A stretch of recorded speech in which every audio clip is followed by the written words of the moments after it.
Gloire à Dieu. Seigneur. Bonjour tout le monde. Bonjour. Alors, encore en train de donner le biberon, mais tu vas nous rejoindre. On est heureux en tout cas de vous retrouver. Vous avez envie de chanter, de célébrer Jésus? Amen. On vient ce matin devant celui qui est digne d'être loué. On vient avec quoi? On veut lui apporter quoi ce matin? Nos cœurs disposés, nos cœurs pleins d'amour pour lui, nos louanges, c'est vrai, mais aussi nos questionnements, nos besoins. Parce que Jésus, il est là, il veut communiquer avec nous. Il veut prendre soin de nous, de chacun d'entre nous. Il nous aime. Et il est heureux de nous voir rassemblés ici. Alors, en toutes circonstances, on veut adorer le Prince de paix. Alors que le Seigneur vous bénisse ce matin, qu'il vous renouvelle. Amen.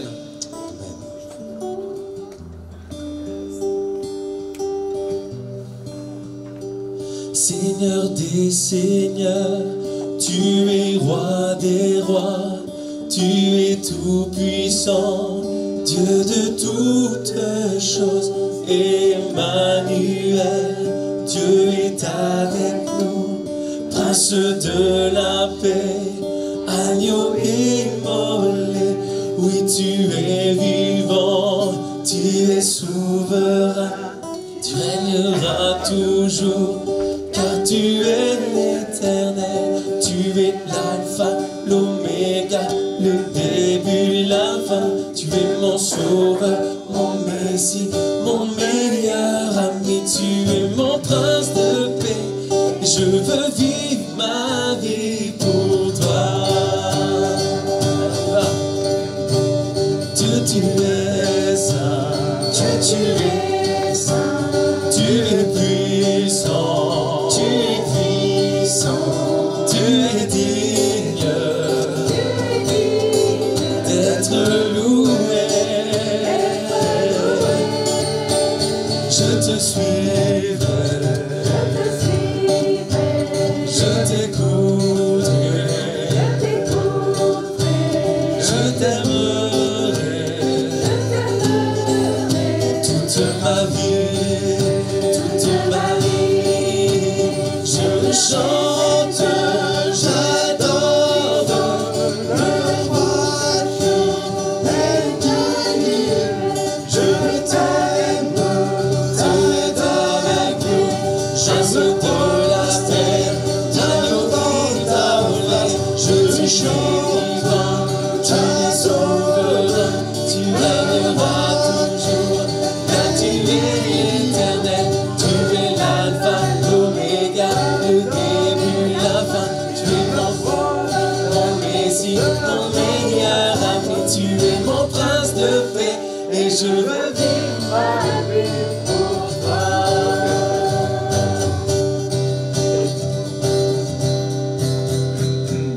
Dieu, tu es saint. On fait un petit décalage là. Tu es puis, c'est pas grave du tout. Tu es digne d'être loué. Je te suivrai, je t'écouterai, je t'aimerai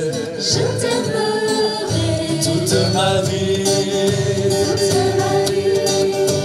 Je chante, j'adore le roi qui est digne. Je t'adore, je me prosterne, agneau immolé. Oui, tu es vivant, tu es souverain, tu régneras toujours. Car tu es l'éternel, tu es l'alpha, l'oméga, le début, la fin. Tu es mon sauveur, mon messie, mon meilleur ami. Tu es mon prince de paix, et je veux vivre ma vie pour toi. Tu es mon prince de paix, et je veux vivre ma vie pour toi. Encore une fois, tu es mon prince de paix. Tu es mon prince de paix, et je veux vivre ma vie pour toi.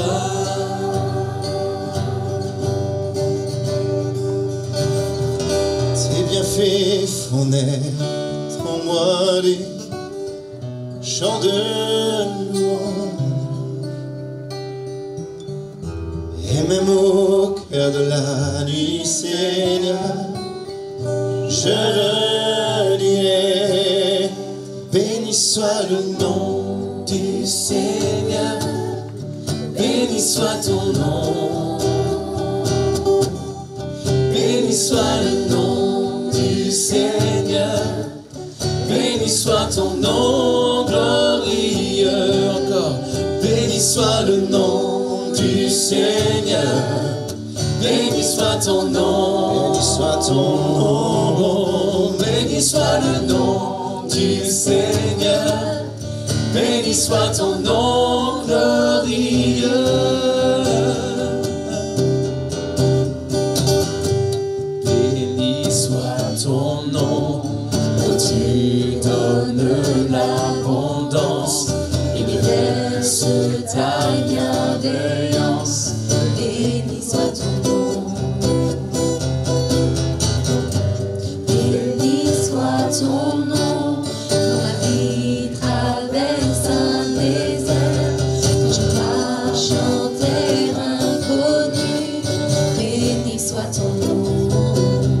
Tes bienfaits font naître en moi des chants de louange.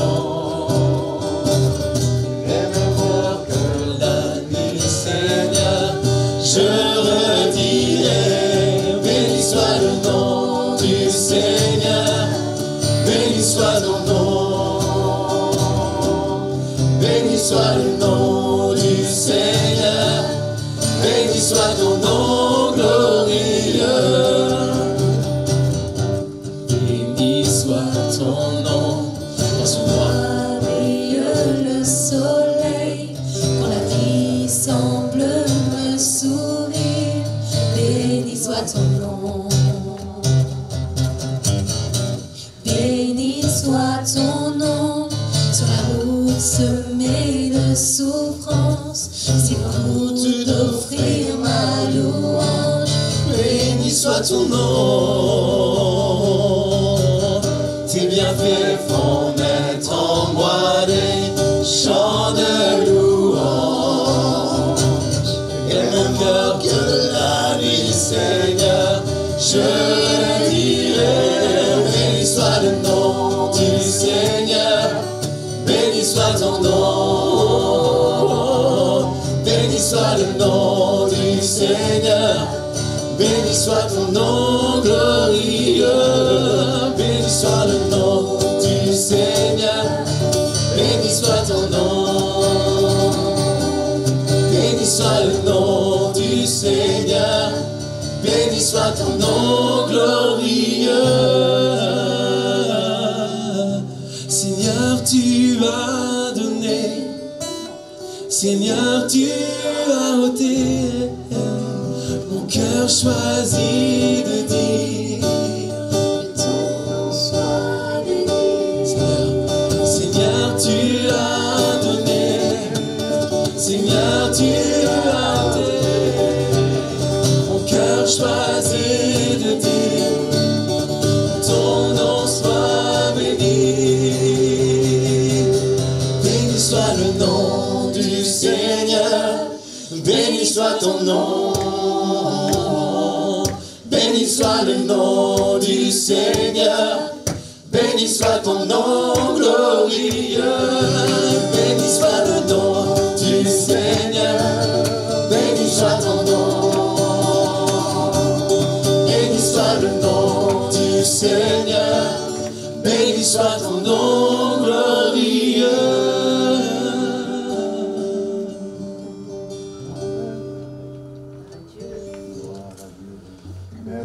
Jésus, tu marches devant nous dans la bataille. Tu es à nos côtés, toujours là, et tes promesses sont certaines, Seigneur. Nous chantons, en Dieu nous croyons, ta grâce me suffit. Hébreux 4, verset 16, approchons-nous donc avec assurance du trône de la grâce, afin d'obtenir miséricorde et de trouver grâce pour être secourus dans nos besoins. Amen.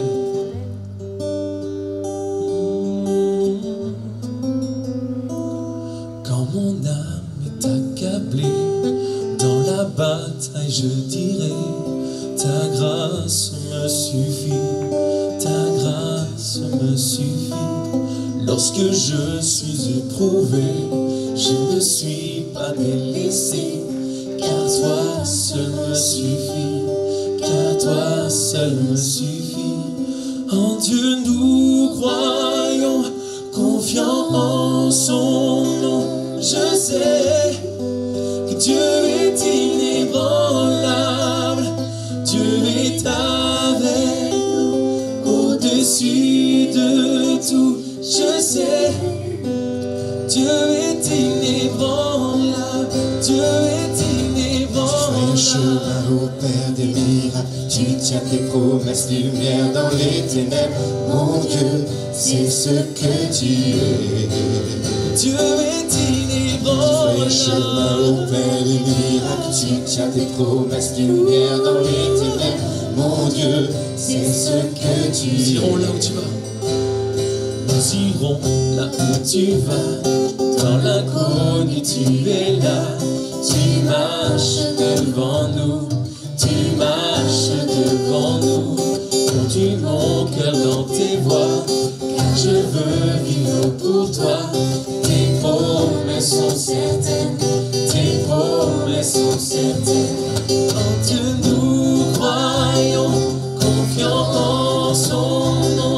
Je sais, Dieu est inébranlable, Dieu est avec nous, au-dessus de tout. Je sais, Dieu est inébranlable, Dieu est inébranlable. Chemin au Père des miracles, tu tiens tes promesses, lumière dans les ténèbres. Mon Dieu, c'est ce que tu es. Dieu est inébranlable. Chemin au Père des miracles, tu tiens tes promesses, lumière dans les ténèbres. Mon Dieu, c'est ce que tu es. Tu es là, présent parmi nous. Je t'adore, je t'adore. Tu es là, agissant parmi nous. Je t'adore, je t'adore. Oui, tu es là, présent parmi nous. Je t'adore, je t'adore. Tu es là, agissant parmi nous. Je t'adore, je t'adore. Reprends tout frère. Tu ferais chemin Au Père des miracles, tu tiens tes promesses, lumière dans les ténèbres. Mon Dieu, c'est ce que tu es. Oh, Tu ferais un chemin au Père des miracles, tu tiens tes promesses, lumière dans les ténèbres. Mon Dieu, c'est ce que tu es. c'est ce que tu es, Tout ce que tu es. c'est ce que tu es, tout ce que tu es. Et même si je ne vois rien, mon Dieu, tu es là. Et même si je ne sens rien, mon Dieu, tu es là. Tu es là, Seigneur. Tu es là, tu agis, Seigneur. Et même si je ne vois rien, mon Dieu, tu es là. Et même si je ne sens rien, mon Dieu, tu es là. Tu es là, Seigneur. Tu es là, tu agis, Seigneur. Et même si je ne vois rien, mon Dieu, tu es là. Et même si je ne sens rien, mon Dieu, tu es là. Tu es là, Seigneur. Tu es là, tu agis, Seigneur. Et même si je ne vois rien, mon Dieu, tu es là. Et même si je ne sens rien, mon Dieu, tu es là. Tu es là, Seigneur. Tu es là, tu es là. Et même si je ne vois rien, mon Dieu, tu es là. Et même si je ne sens rien, mon Dieu, tu es Je là. t'adore, Tu es là, je t'adore. tu es là, tu agis, Tu es là, transformant nos vies. Je t'adore, et tu es là, présent parmi nous. Je t'adore, tu es là,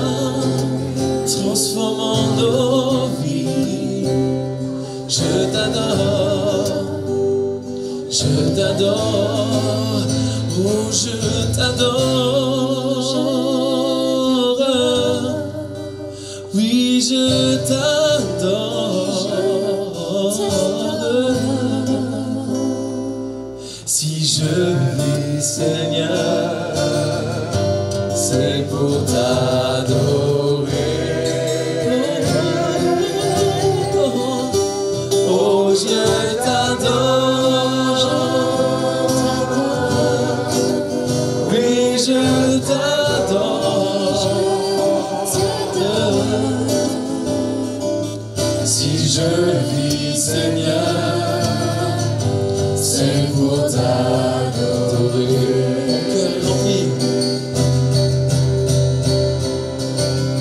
Mon cœur est rempli de sa gloire. Mon cœur est rempli de sa gloire. Mon cœur est rempli de sa gloire. Saint est le Seigneur, ce lieu est rempli de sa gloire. Ce lieu est rempli de sa gloire. Ce lieu est rempli de sa gloire. Saint est le Seigneur, c'est la raison pour laquelle je vis. C'est la raison pour laquelle je vis. C'est la raison pour laquelle je vis. Pour t'adorer, Seigneur. C'est la raison. C'est la raison pour laquelle je vis. C'est la raison pour laquelle je vis.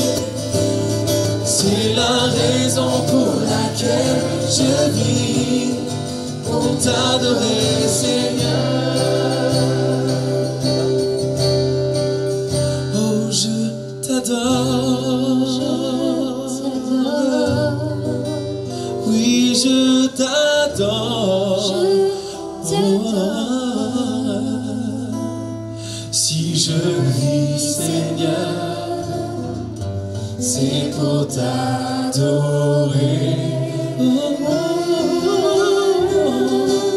Oh, je t'adore. Oui, je t'adore. Si je vis, Seigneur, c'est pour t'adorer. Oui, Seigneur Jésus, je viens me prosterner à tes pieds, Seigneur, parce que je veux t'adorer de tout mon cœur, Jésus. Alléluia. Je vais vous lire ce texte de l'Écriture dans Zacharie 3. Il me fit voir Josué, le souverain sacrificateur, debout devant l'ange de l'Éternel, et Satan qui se tenait à sa droite pour l'accuser. L'Éternel dit à Satan que l'Éternel te réprime, Satan, que l'Éternel te réprime, lui qui a choisi Jérusalem. N'est-ce pas là un tison arraché du feu? Or Josué était couvert de vêtements sales, et il se tenait debout devant l'ange. L'ange, prenant la parole, dit à ceux qui étaient devant lui, « ôtez-lui les vêtements sales. » Puis il dit à Josué, « Vois, je t'enlève ton iniquité, et je te revais d'habits de fête. Je dis qu'on mette sur sa tête un turban pur, et ils mirent un turban pur sur sa tête, et ils lui mirent des vêtements. L'ange de l'Éternel était là. Amen. Un merveilleux texte qui nous aide à comprendre ce qui se passe pour nous. Nous pouvons nous présenter devant le Seigneur, mais quand nous nous présentons devant lui, c'est avec des vêtements sales, et le diable est notre accusateur. ils nous accusent, mais il y a l'ange de l'Éternel, en l'occurrence Jésus, qui prend notre défense et qui est venu pour tout accomplir afin que nous soyons justifiés. C'est pour cette raison que nos vêtements sales sont enlevés et nous sommes revêtus de vêtements propres, de vêtements de fête, de vêtements de justice, parce que revêtus par la justice de notre Seigneur, qui est celle qui a été révélée et acquise par le sacrifice à la croix du Calvaire. Alors ce matin, ce n'est pas par nos mérites, mais c'est couvert par le sang de Jésus-Christ que nous pouvons nous approcher de notre Seigneur. Nous allons partager la Sainte Seine, et pour ceux qui participent, nous nous lèverons à notre place, mais nous voulons réaliser la grâce qui est la nôtre. Et si quelqu'un parmi nous n'avait pas encore fait cette expérience, qu'il comprenne que nous ne pouvons pas nous justifier par nos œuvres, mais nous pouvons venir au Seigneur dans la repentance pour obtenir le pardon que le Seigneur a acquis pour nous en donnant sa vie à la place de la nôtre à la croix du Calvaire. À notre Seigneur soit toute la gloire. Alléluia. Seigneur, merci pour ce moment de grâce. Merci pour ces instants de louange et d'adoration, pour ce temps où nous nous souvenons que tu as livré ta vie en sacrifice, ton corps a été meurtri, brisé à la croix, ton sang a coulé, et ce qui a été accompli volontairement. C'est toi qui es venu pour donner ta vie en rançon pour plusieurs, afin que par ce sacrifice, nous puissions être pardonnés, revêtus de ta justice, et qu'ainsi nous puissions nous approcher du trône de la grâce. Alors ce matin, nous t'adorons et nous te louons de tout notre cœur, dans le nom de Jésus, notre Sauveur. Amen. Alléluia. Merci pour la croix, pour le prix payé, car tu t'es donné sans rien retenir. Précieux Jésus, précieux Jésus, ils sont pardonnés nos nombreux péchés, couverts par ton sang, ils sont oubliés. Merci Jésus, merci Jésus. À toi mon amour, tout mon cœur Seigneur, je ne comprendrai jamais pourquoi tu m'aimes. Tu es mon bonheur, ma suprême joie. Mais voici le plus grand miracle à mes yeux, c'est que je fais ta joie.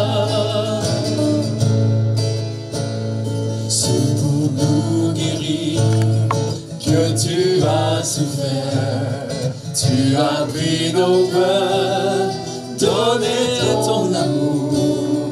Précieux Jésus, précieux Jésus, tout est accompli, tu as triomphé, tu peux nous sauver, c'est parfaitement. Merci Jésus, merci Jésus. À toi mon amour, tout mon cœur Seigneur, je ne comprendrai jamais pourquoi tu m'aimes. Tu es mon bonheur, ma suprême joie. Mais voici le plus grand miracle à mes yeux, c'est que je fais à toi mon amour, tout mon cœur Seigneur. Je ne comprendrai jamais pourquoi tu m'aimes. Tu es mon bonheur, ma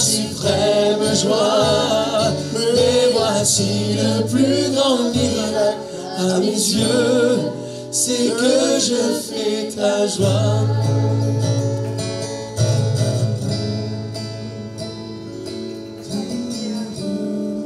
Merci Jésus pour ton sacrifice, Seigneur. C'est avec un cœur pur que nous voulons nous présenter devant toi, Seigneur. Nous glorifier ton nom ce matin, Jésus. Je viens vers toi dans le secret, en ta présence, je veux rester. Tu seras toujours là.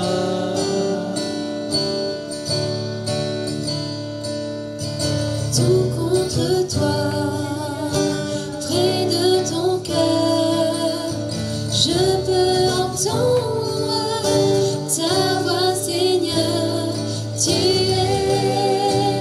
Tu seras toujours là.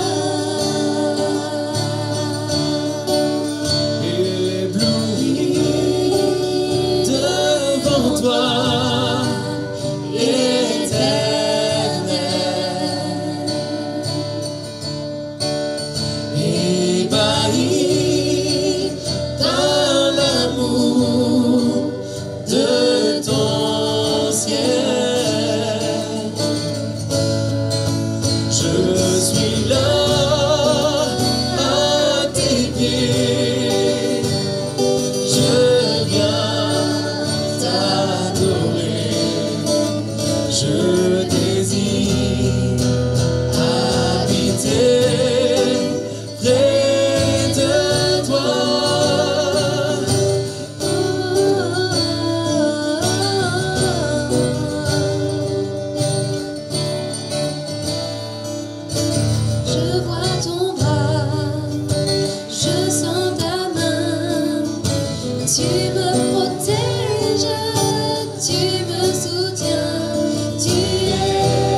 gloire au Seigneur. On est heureux d'être ensemble, de louer le Seigneur ensemble, de partager la parole de Dieu, de chanter de tout notre cœur. Nous voulons le faire encore avec les bonnes dispositions d'âme.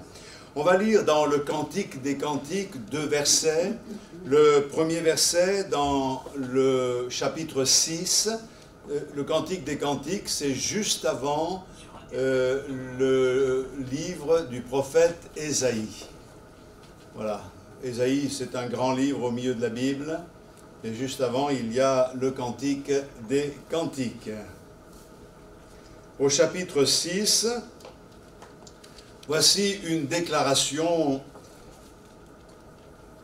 que nous méditerons dans un instant. « Tu es belle, mon ami, comme Tirtsa, agréable comme Jérusalem, mais terrible comme des troupes sous leur bannière. » Amen. Et puis, nous pouvons lire le verset 10, et nous verrons qu'il y a une ressemblance. « Qui est celle qui apparaît comme l'aurore, belle comme la lune, pure comme le soleil, mais terrible comme des troupes sous leur bannière. » Amen.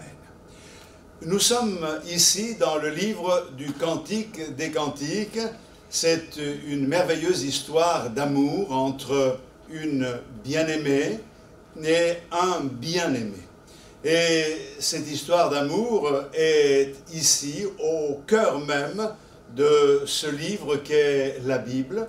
Certains contradicteurs de la Bible ont dit que si Dieu avait inspiré la Bible, il n'aurait pas permis qu'une histoire d'amour entre un homme et une femme puisse être contenue dans ce livre saint. Et pourtant, ces personnes qui contestent n'ont pas compris, car Dieu a voulu avec précision que cette histoire soit dans la parole de Dieu, pour que nous puissions faire le parallèle entre cette histoire, qui n'est qu'une image, et la véritable histoire d'amour que Dieu a voulu vivre, à savoir, lui le bien-aimé, Jésus, notre Sauveur, a voulu trouver une fiancée pour l'épouser, et cette fiancée, c'est l'Église de Jésus-Christ. Il ne s'agit pas des églises, mais de l'Église. Et l'Église, ce n'est pas une étiquette, l'Église, c'est l'ensemble de ceux qui un jour ont fait l'expérience de la nouvelle naissance et qui ont décidé de vivre en harmonie avec ce qui est écrit dans le livre saint. Ce que nous savons de Dieu se trouve dans la parole de Dieu. Nous avons des révélations par la nature, puisque c'est le plus grand livre qui puisse exister, et la création tout entière nous parle de la grandeur de Dieu, de la puissance de Dieu, de cet infiniment grand, infiniment petit. Il y a des choses extraordinaires dans la nature qui nous parlent de Dieu, et c'est pour cette raison que la Bible dit que ceux qui ne croient pas sont inexcusables. Mais il y a aussi notre conscience qui peut nous parler de Dieu, nous enseigner, nous rappeler, car Dieu a mis en nous la pensée de l'éternité. Et puis, il y a la Bible. Le Seigneur a consigné ces textes, sa parole dans ce livre, pour que nous sachions qui il est, que nous comprenions quel chemin suivre, et que nous apprenions à marcher conformément à sa volonté. Alors, si je lis le Cantique des Cantiques, j'ai la bien-aimée d'un côté et le bien-aimé de l'autre, et je peux à partir de là essayer de comprendre ce que le Seigneur enseigne. Alors on s'attache à la bien-aimée. Elle se trouve ici dans l'état de vainqueur. elle est présentée d'une manière toute particulière. Le bien-aimé l'aime, il est attaché à elle et cet amour lui permet d'être comme transcendée, transformée. Elle est comme transfigurée au point qu'on se pose la question, mais qui est celle qui monte du désert? La bien-aimée du berger est présentée ici sous une double image. Pour ce qui concerne premièrement la ville de Tirzah. Tu es belle, mon ami, comme Tirzah. Tirzah, c'est une ville qui est au nord du pays d'Israël et qui est mentionnée dans l'Écriture comme étant la plus belle ville du nord. D'ailleurs, lorsqu'il y a eu le schisme, qu'il y a eu cette séparation des 12 tribus, les 10 tribus du nord étaient donc installées dans le nord du pays et Jéroboam avait fait de Tirzah sa capitale, la capitale, et c'est là où il avait sa résidence. Et puis, il est question d'être agréable comme Jérusalem. Ça concerne le sud, et là, les tribus de Juda, 2 en l'occurrence, mais la parole de Dieu fait cette comparaison et dit que sa bien-aimée est belle comme ces 2 villes. Alors ainsi, la fiancée est comparée à des cités, à des villes. Elles ont leurs particularités, il y a certainement des choses qu'il faudrait aller fouiller pour bien comprendre, mais comment ne pas penser à ce que l'Écriture dit concernant l'épouse de Jésus-Christ? Nous trouvons cela dans l'Apocalypse au chapitre 2, 21, pardon, le verset 2, chapitre 21, le verset 2, je vais lire le texte. « Et je vis descendre d'auprès de Dieu la ville sainte, la nouvelle Jérusalem, préparée comme une épouse qui s'est parée pour son époux. » Nous voyons donc que dans l'Apocalypse, il est question d'une ville sainte qui descend sur la nouvelle terre, qui est préparée pour ceux qui marchent avec le Seigneur et qui seront avec lui pour l'éternité, comparée à une ville. Et la Bible nous dit, la nouvelle Jérusalem, préparée comme une épouse qui s'est parée pour son époux. Et c'est vrai que la beauté de cette ville qui est l'image de l'Église réside dans le fait qu'elle est l'habitation de notre Seigneur. L'Église est composée d'hommes et de femmes ici et là que Dieu reconnaît, que Dieu connaît. Et comme je le disais, nous pouvons faire partie d'une Église sans faire partie de l'Église de Jésus-Christ.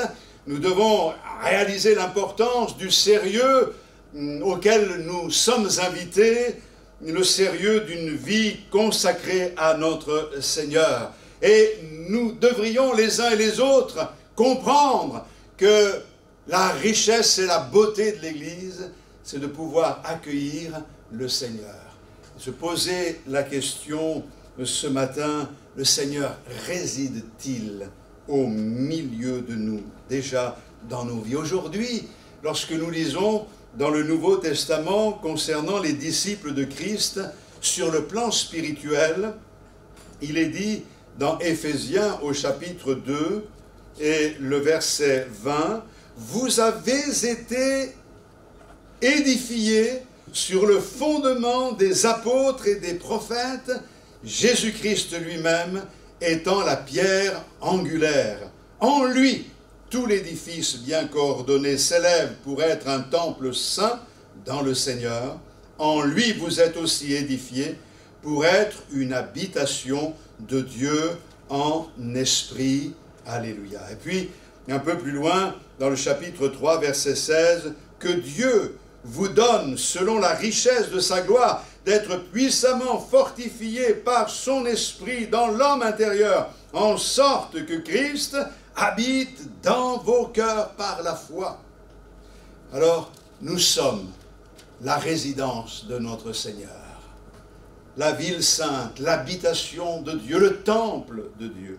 Et puis, le verset 10 qui dit « Qui est celle qui apparaît comme l'aurore, belle comme la lune, pure comme le soleil ?» On voit ici les accents de triomphe.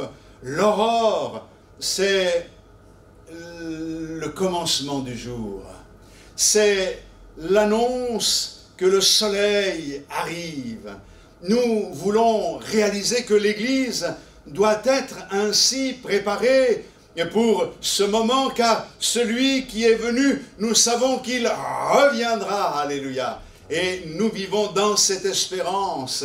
Nous ne sommes pas au crépuscule. Le monde est au crépuscule de sa vie, car la nuit est sur le monde. Mais pour nous qui croyons, l'aurore d'un jour nouveau apparaît. Et puis, il est dit dans ce verset qu'elle est belle comme la lune. C'est vrai qu'un clair de lune, c'est magnifique, mais si on examine de près la lune, ça n'a rien d'extraordinaire. C'est un désert avec des cratères, il fait plus de 100 degrés d'un côté, moins 200 degrés de l'autre. Mais la beauté, d'où lui vient-elle, cet astre-là? Eh bien, tout simplement, elle se fait le reflet du soleil. La lumière du soleil réfléchit sur la lune et vient vers nous. C'est la beauté de l'Église. Nous n'apportons pas nos lumières, nous ne présentons pas nos lumières, mais au contact de notre Seigneur, nous recevons cette lumière et nous réfléchissons cette lumière, nous renvoyons cette lumière. Nous savons que seule la lumière du Seigneur ne peut dissiper les ténèbres, et un clair de lune, une pleine lune qui éclaire la terre, on a l'impression presque que c'est le jour. On imagine la beauté de l'Église qui, avançant vers ce moment où le Seigneur viendra la chercher, donne toute la clarté de cette lumière qui brille en elle. Faisons-nous les reflets de cette beauté-là. Et puis, il est dit pur comme le soleil, car c'est vrai que le soleil est pur. C'est un feu qui brûle constamment depuis des siècles et des siècles, et brûlera encore et encore et encore. Mais rien ne peut le consumer. Notre Seigneur est vraiment comme un soleil, mais nous sommes une Église belle comme le soleil, pure comme le soleil, et nous devons le comprendre ainsi. Mais terrible comme des troupes sous leur bannière. La comparaison est donnée à 2 reprises. Donc, la beauté de la bien-aimée, et puis le fait que cette bien-aimée est comparée à une armée qui va combattre, une armée prête à la guerre, une armée qui va de l'avant, qui ne se laisse pas impressionner par les ennemis, par les adversaires. Et c'est pour cette raison que dans le livre de Paul aux Éphésiens, il est dit « Revêtez-vous de toutes les armes de Dieu ». Peut-être que quelques-uns parmi nous, ou à l'écoute, pourraient se dire « Mais est-ce que c'est bien de parler de combat, de guerre, alors que nous sommes une Église et que nous cherchons l'amour auprès de notre Seigneur et nous répandons cet amour ?» Alors, il ne faut pas nous tromper. C'est clair que la Bible dit que nous n'avons pas à lutter contre la chair et le sang. Nous n'avons pas à lutter contre les hommes, à imposer notre manière de penser. Le fanatisme, Dieu ne l'accepte pas. Il ne reconnaît pas quelqu'un qui fléchit le genou par obligation, par peur devant lui. Il veut que ceux qui s'approchent de lui viennent volontairement. Mais nous avons compris qu'il y a un combat à mener et que ce combat est un combat contre le mensonge, contre le diable, contre nous-mêmes, contre toutes ces influences qui sont ici-bas et qui pourraient nous priver de vivre des expériences avec Dieu. C'est combattre contre les puissances de ténèbres en annonçant le message lumineux, clair de l'Évangile, afin de permettre à ceux qui sont égarés de venir au Seigneur. Il est question, bien sûr, ici, de beauté, il est question aussi de combat. Bien, nous devons avoir ces deux aspects. Nous devons chercher à plaire au Seigneur par notre marche dans la pureté, en étant les reflets de sa gloire, tout en étant aussi armés pour combattre le bon combat et lutter comme un médecin qui va tout mettre en œuvre pour combattre la maladie afin de sauver le malade. De la même manière, nous croyons que l'Église a un travail à accomplir dans ce domaine. Et je pose la question ce matin à vous tous, après avoir donné ces explications, qu'en est-il de nous aujourd'hui? Sommes-nous beaux aux yeux de Dieu? C'est la première question. Les critères de beauté, on les trouve dans ce monde. D'ailleurs, ils évoluent, ils changent, et vous remarquerez que les critères de 1920, 1930 et les critères d'aujourd'hui ne sont pas les mêmes, et les choses évoluent. On a vraiment cette évolution sous les yeux, les critères changent, les choses qui ne plaisaient pas plaisent. Jamais j'aurais cru que j'aurais pu mettre cela dans ma maison, disait une telle personne, et pourtant les modes changent, tout évolue. Mais connaissez-vous les critères de beauté du ciel? Ces critères ne changent pas. Il est dit de Jésus qu'il est le plus beau des fils de l'homme. Et comme j'aime à dire, la Bible nous dit pourtant, il n'avait ni beauté, ni éclat pour attirer les regards. Physiquement, il n'avait rien d'exceptionnel, rien de particulier pour attirer l'attention, mais il y avait en lui cette beauté, la beauté de la gloire du Père. Il était le reflet de sa gloire, l'empreinte de sa personne. Et quand le Seigneur a vu naître Moïse, il a dit que ce bébé était beau à ses yeux. De quelle beauté s'agit-il? La beauté d'un bébé. Moi, quand je vois ma petite fille Nessa, toute bébé là, je craque. Elle est belle. D'ailleurs, les bébés sont beaux pour les parents, au moins.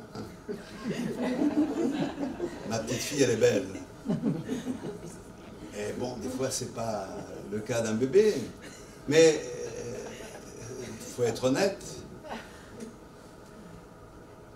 Mais si le Seigneur dit que Moïse est beau, c'est pas parce qu'il avait des belles mimiques et qu'il faisait des sourires. C'est parce que Dieu voyait en Moïse le plan qu'il avait élaboré pour sa vie, car il deviendrait un homme au service du Père, pour la bénédiction du peuple d'Israël. Et Dieu ne s'est pas trompé. Quelle est belle la vie de Moïse! Que de luttes, que de combats, que de contraintes, que de pressions. Et pourtant, quelle splendeur! Il est devenu l'homme le plus patient au monde. Et je veux bien comprendre qu'il a fallu une intervention de Dieu pour qu'il en soit ainsi. Je pose également la question, après vous avoir demandé, êtes-vous beau aux yeux de Dieu? Maintenant, la question c'est, inspirez-vous de la crainte chez l'ennemi de notre âme? est-ce que vous inspirez de la crainte? Déjà, pour inspirer de la crainte, il faut déjà avoir remporté des victoires personnelles. Et ce qui caractérise la bien-aimée, c'est qu'elle est comme une armée qui combat, mais il y a des victoires que nous devons d'abord remporter sur nous-mêmes pour pouvoir aller les chercher ailleurs. Et David a remporté des victoires contre le lion et l'ours dans le secret alors qu'il gardait le troupeau de son père. Et c'est pour cette raison qu'il a pu combattre Goliath et que cette victoire publique a été une occasion extraordinaire de donner gloire à Dieu. Et le peuple d'Israël a relevé la tête. Nous devons, nous, remporter des victoires sur les influences, les tendances qui sont là à vouloir nous détourner du plan de Dieu, les habitudes et peut-être aussi l'indolence, l'apathie, le fait de baisser les bras, de se décourager facilement. Nous avons besoin de nous secouer. J'ai besoin de me secouer, de relever la tête et de comprendre que l'Église de Jésus-Christ dont je fais partie doit donner au Seigneur cet aspect de la beauté par la mise en pratique de la parole de Dieu, mais en même temps cet esprit combatif de quelqu'un qui ne baisse pas les bras et qui croit dans la victoire malgré les apparences.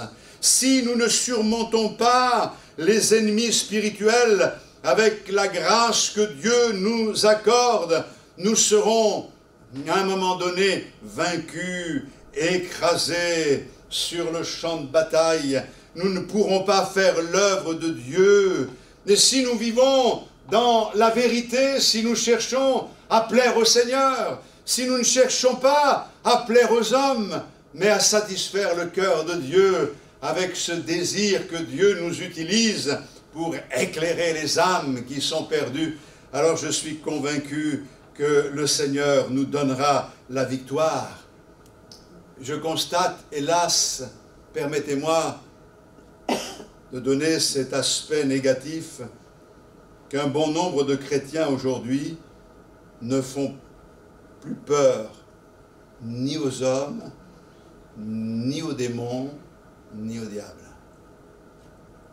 Pourtant, quand je lis dans les Écritures, je m'aperçois que des hommes et des femmes imposaient le respect divin. Des hommes et des femmes faisaient trembler les assurances de l'adversaire. Et la parole de Dieu nous en parle à différentes reprises. La Bible nous dit dans l'Apocalypse, alors que Dieu s'adresse aux 7 églises d'Asie mineure, à celui qui vaincra, à 7 reprises, à celui qui vaincra.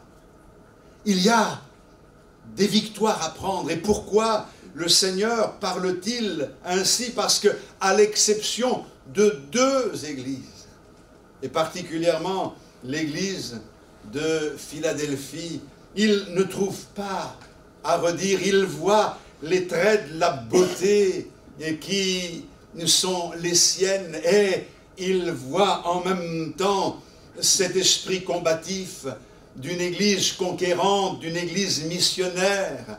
Mais quand il regarde l'église de Laodicée, qui, elle, se croit belle, elle se croit forte, elle se croit ceci, cela, mais en réalité, elle n'a que des apparences. Le Seigneur lui dit, je te conseille de te ressaisir en quelque sorte.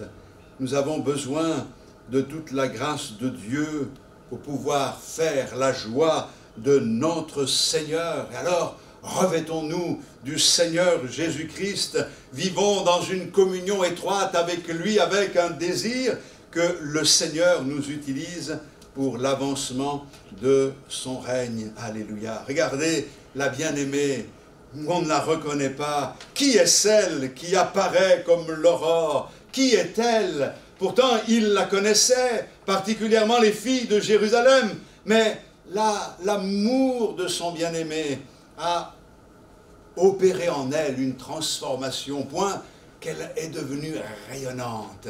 Et ce rayonnement de la gloire de Dieu fait qu'on ne la reconnaît pas.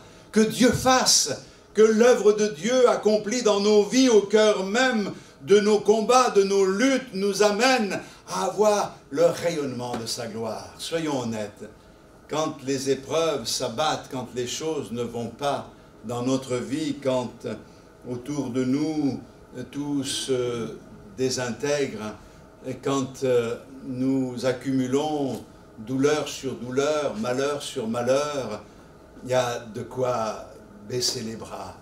Et ça se voit sur notre visage. Nos yeux se ferment, alors que les yeux sont les fenêtres de l'âme. On peut voir peut-être dans notre regard et qu'il y a quelque chose qui est comme éteint. Et nous voulons demander pardon au Seigneur. Nous ne voulons pas qu'il en soit ainsi, parce que nous ne devons pas regarder à l'instant présent, mais déjà confesser la victoire du Seigneur. Est-ce que vous croyez dans la victoire du Seigneur? Je vais vous dire une chose, vous y croyez, et c'est une bonne chose, mais la victoire, elle a déjà été remportée. On ne peut pas faire autrement que d'y croire, puisque c'est à la croix du Calvaire qu'elle a été remportée. La Bible nous dit que le Seigneur a écrasé la tête du serpent ancien qui est le diable. Alléluia. La Bible nous dit que la bien-aimée, elle est terrible, comme des troupes sous leur bannière. Terrible. Ça veut dire qu'elle suscite la terreur. Elle est effrayante. Moi, je crois que la véritable Église doit être effrayante. Mais non, frère, vous n'avez rien compris. Il faut faire le dos rond. Il faut donner à tout le monde ce que le monde recherche. C'est comme cela. La Bible me parle de Jean-Baptiste et la Bible me parle du roi Hérode. Et la Bible me dit que le roi Hérode craignait Jean-Baptiste. Bon, c'est vrai qu'on lui a coupé la tête, hein? C'est peut-être pas engageant, vous allez me dire. Mais il y a une notion particulière ici. C'est que la première Église suscitait la crainte par l'Évangile et par la puissance du Saint-Esprit. Elle était terrible. Une autre version dit redoutable, comme dangereuse. Oui, l'Église était dangereuse pour toutes les institutions, même religieuses, qui étaient en place. Regardez, les pharisiens tremblaient parce que Jésus et les disciples annonçaient le message de l'Évangile. Il faut les faire taire. Ça a toujours été ainsi dans certains pays. On a voulu faire taire les témoins de Jésus-Christ. Regardez encore, aujourd'hui dans certains pays, on veut faire taire ceux qui proclament l'Évangile. On interdit les Bibles. On ne veut pas entendre parler de Jésus parce que ça fait peur. Dans certains pays totalitaires, il a même été dit, on redoute plus la Bible que la bombe atomique. Parce que la parole de Dieu annoncée, proclamée, est capable de transformer des vies, de transformer l'existence de ceux qui s'attachent au Seigneur. Je crois qu'il est important de voir dans cette image ce que le Seigneur attend de nous. Elle est majestueuse également, dit une traduction. L'Église doit être grande, non pas de la grandeur de ce monde, mais grande, majestueuse, parce qu'elle en impose à cause de sa foi. Elle est inébranlable dans ses convictions. On peut lui raconter n'importe quoi. Elle ne croit pas n'importe quoi. elle est comme la brebis qui reconnaît la voix de son berger. Elle ne suivra pas quelqu'un d'autre, la brebis, mais le berger, oui, parce qu'elle reconnaît sa voix. Elle n'est pas très futée, la brebis, mais au moins elle reconnaît la voix du berger. Aujourd'hui, nous ne voulons pas perdre cette réalité de la grâce de Dieu et ne pas être pitoyable comme cette église de Laodicée qui fait peine à voir quand on regarde le tableau qui est dressé dans la parole de Dieu. Non, nous voulons être une église qui rayonne de la gloire de Dieu. Et nous voulons être des soldats du Seigneur. Et je répète, pour pas qu'il y ait de malentendus, nous ne sommes pas là pour imposer nos convictions et obliger les personnes à croire ce que nous croyons. Mais nous voulons nous imposer de croire ce que Dieu nous dit.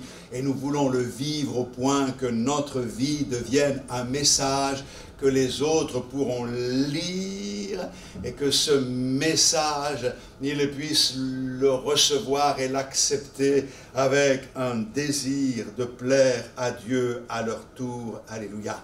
L'Église doit être terrible comme des troupes, il n'est pas dit comme une troupe, parce qu'il n'y a pas une église, un petit groupe ici. L'église est composée de troupes et le Seigneur a des brebis à lui un peu partout.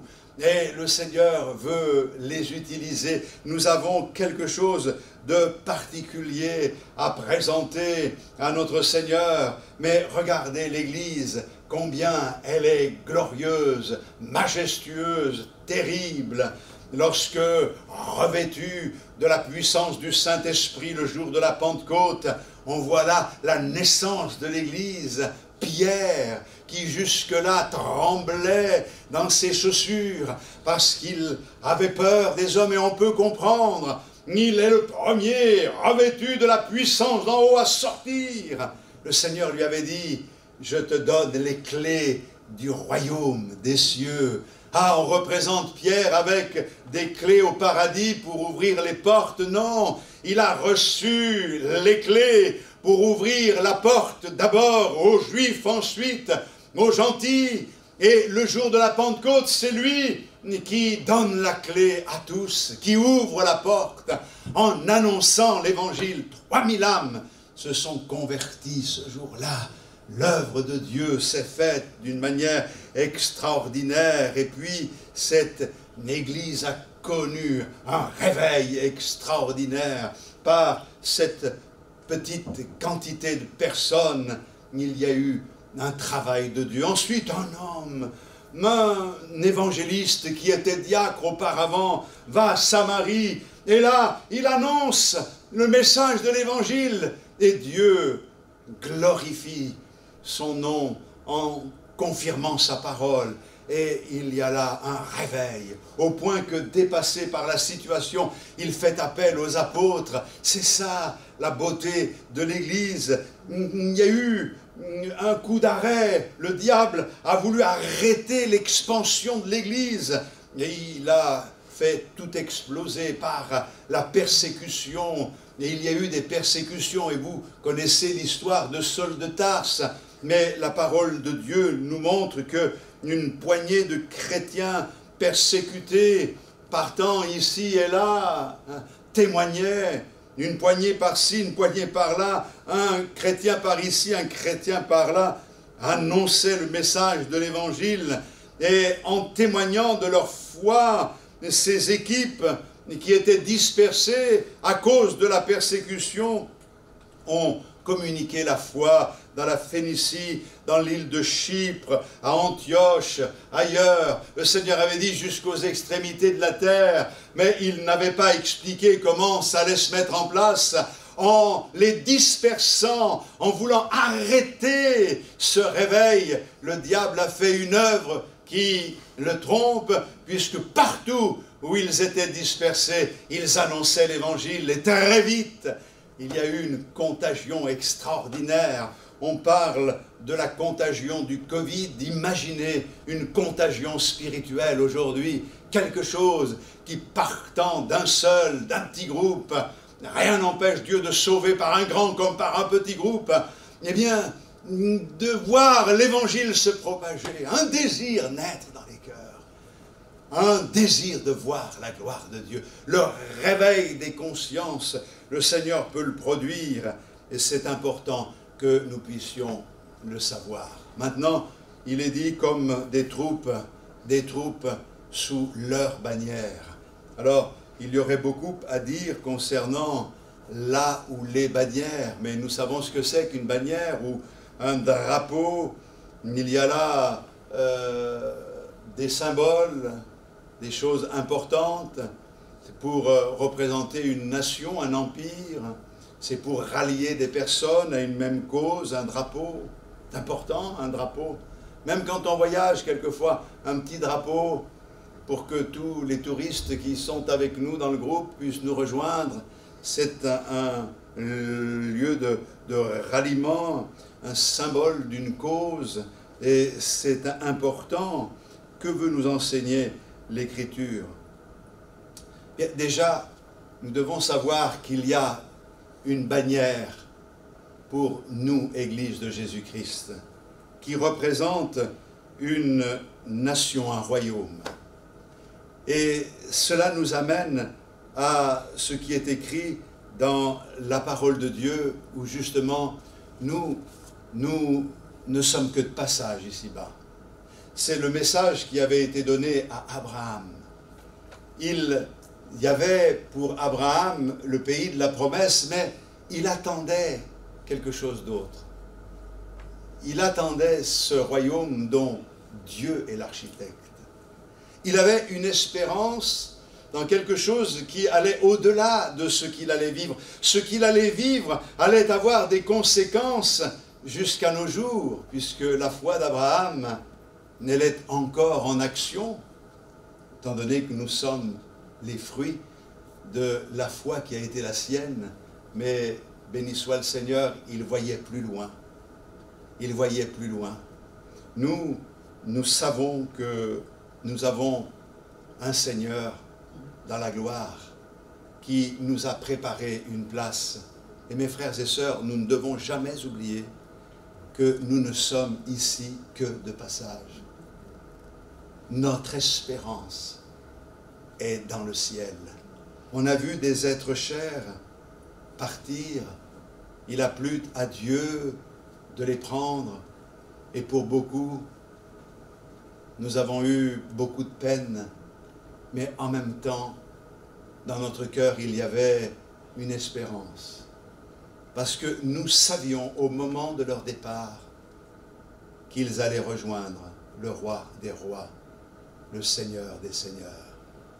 Et nous savons qu'un jour, nous les retrouverons. Parce qu'il y a une bannière qui flotte, que nous seuls pouvons voir, nous qui sommes nés de nouveau, et qui représente le royaume du roi des rois, du Seigneur des seigneurs. Et ça, c'est très important. Nous sommes engagés par cette réalité, à voir que nous avons devant nous un terrain à conquérir. Et c'est cette planète, cette terre, nous devons conquérir. On parle de faire des voyages dans l'espace. Et bientôt, il va y avoir des taxis pour nous amener dans l'espace. Pas la peine pour certains, il y en a, ils sont dans la Lune, rien qu'en étant assis, c'est pas la peine qu'ils payent 500 000 € pour aller faire un petit tour. Mais, je rigole, mais en réalité, notre conquête, elle doit être menée ici-bas pour le salut du plus grand nombre. Vous savez, un jour, le peuple d'Israël a combattu son premier combat, alors que ce n'étaient pas des combattants. Ils fabriquaient des briques en Égypte. Mais ils étaient en face d'Amalek. Et là, il y a eu une inspiration particulière dans le cœur de Moïse, qui a décidé de monter sur la montagne, de se placer au-dessus du combat. Le peuple d'Israël avec Josué combattait dans la vallée Amalek et lui, il a pris le bâton, ce bâton des promesses sur lequel il s'appuyait, représentant la parole de Dieu. On s'appuie sur elle, mais représentant également la croix. Et puisque c'est sur le bois que Christ a tout accompli, il a levé le bâton vers le ciel. Et alors qu'il levait le bâton vers le ciel, il remportait la victoire dans la vallée. Une grande victoire a été le lot du peuple d'Israël. Il était fatigué, Moïse, mais Aaron et Hur sont venus pour l'aider. On a besoin de s'entraider les uns les autres pour maintenir ce bâton bien levé en haut, dans la gloire, vers le trône de Dieu. Et c'est pour cette raison que Moïse, lorsque la victoire a été remportée, a pris une pierre, il a bâti là un autel, et il a donné à cet autel le nom de Jéhovah Nissi, c'est-à-dire l'Éternel, ma bannière. Et cette bannière, c'est notre Seigneur. C'est lui, le Seigneur de la victoire.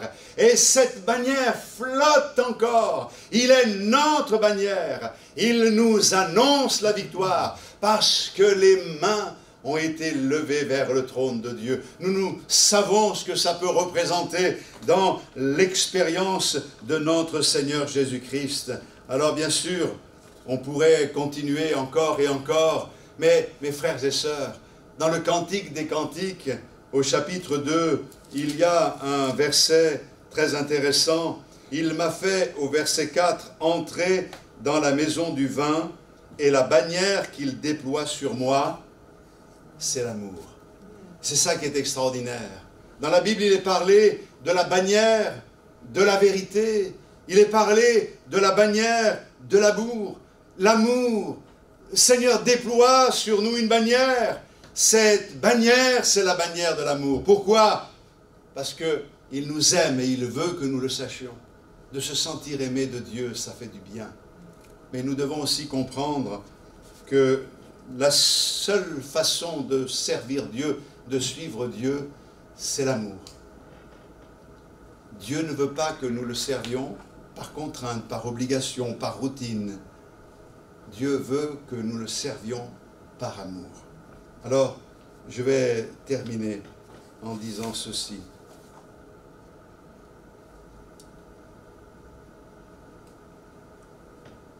Il y a des bannières représentant les différentes troupes.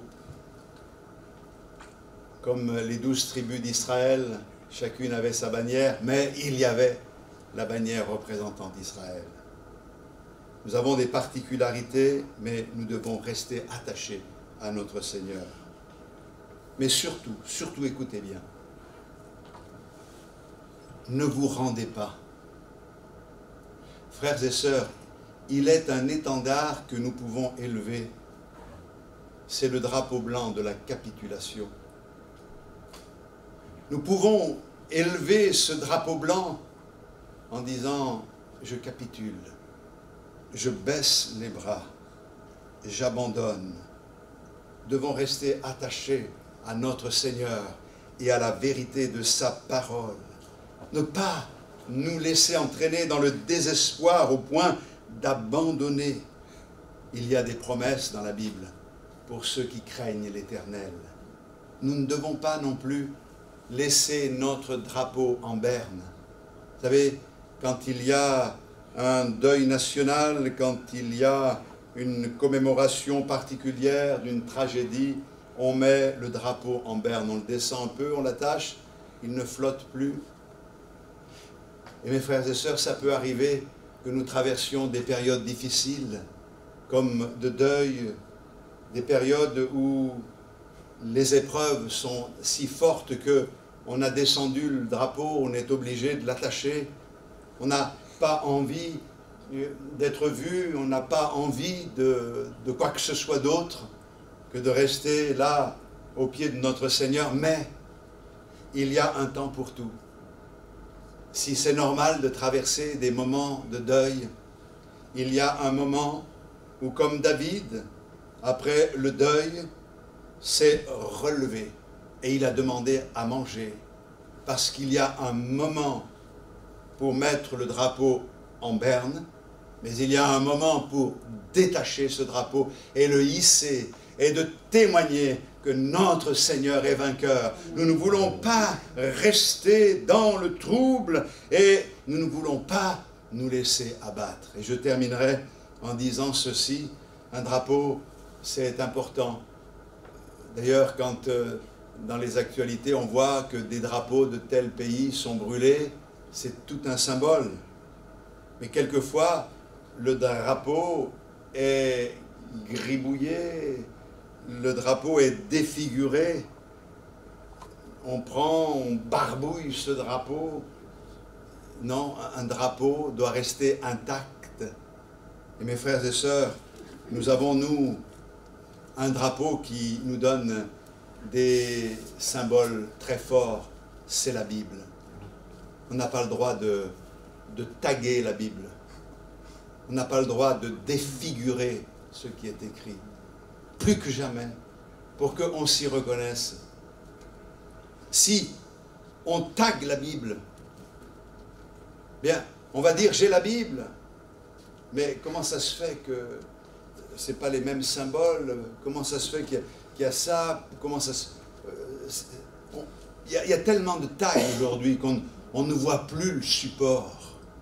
Mes frères et sœurs, remettons à la lumière ce qui est écrit, car la parole de Dieu, c'est la lampe qui doit briller dans nos cœurs et dans nos vies. Oui, l'Église de Jésus-Christ, et tu en fais partie, doit être belle, mais en même temps terrible. Nous voulons être terribles. Demandons au Seigneur, demandons cela. Il y a des hommes et des femmes qui ont fait trembler même des gouvernements, tout simplement parce qu'ils avaient la foi en Dieu.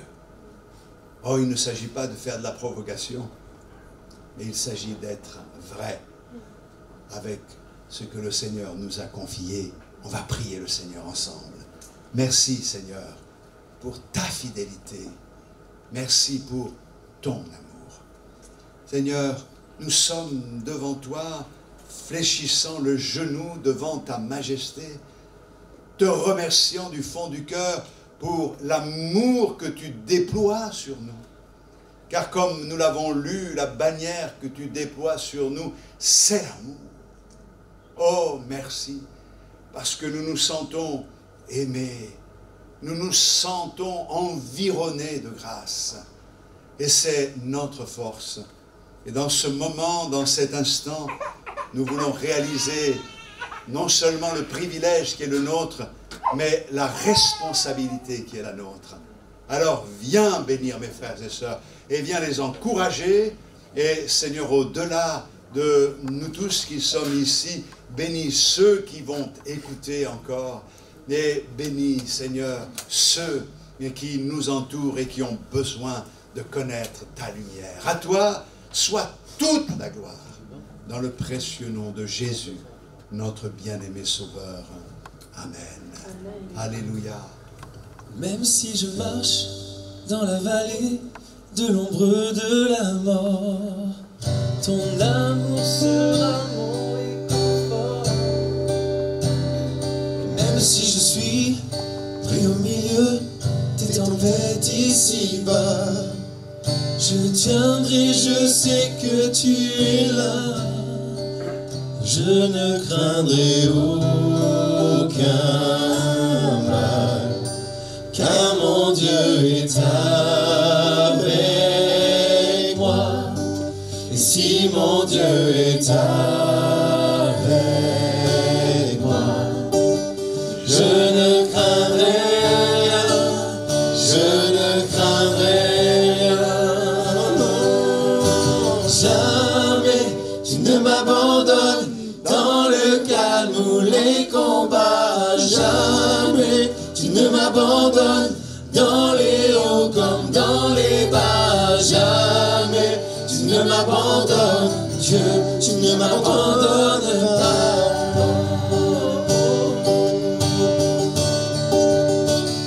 Je vois une lumière, elle apparaît à celui qui tient bon.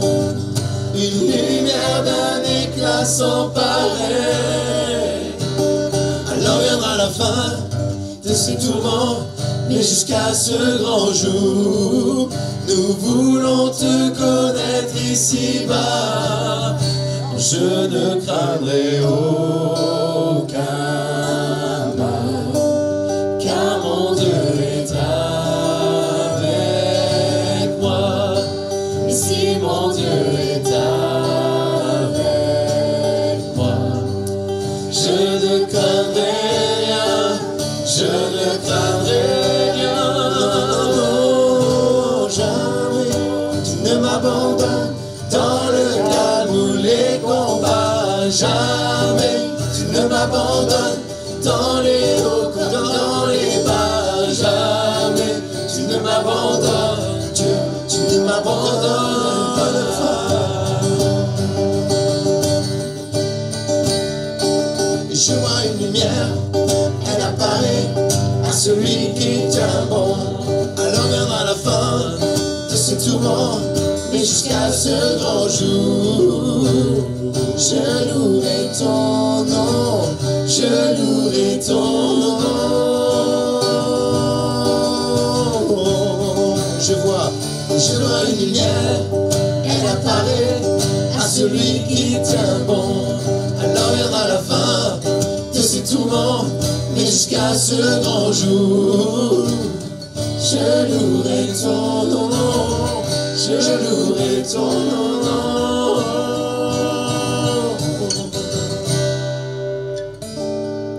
Jamais tu ne m'abandonnes dans le calme ou les combats. Jamais tu ne m'abandonnes dans les hauts comme dans les bas. Jamais tu ne m'abandonnes.